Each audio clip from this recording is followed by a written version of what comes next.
Pemirsa kewentenan oksigen saking Jawa Timur nuju RSUD Buleleng Sayan Kirang, dawak mekatah rahinane lintang.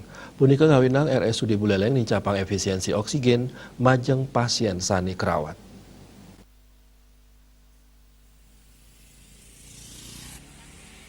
Agangyane bor ring RSUD Buleleng, kantos 110% sajeroning nampenin pasien COVID-19, sangkaning agangyane krisis oksigen dawak mekatah rahinane lintang.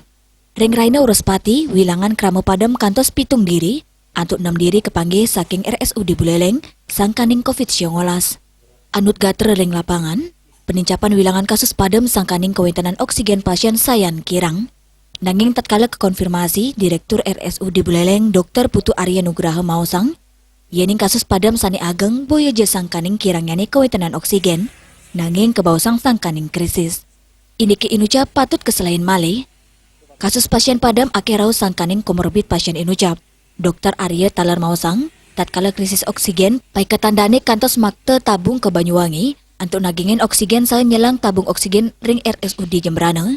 Rite pengan mangken paikatan saking rekanan sampun ngicin 3 ton oksigen cair, miwa 3 dasar tabung oksigen, antuk nagingin pembuat oksigen ring rumah sakit, turumaning anggen nampenin operasi tiosan ring COVID-19.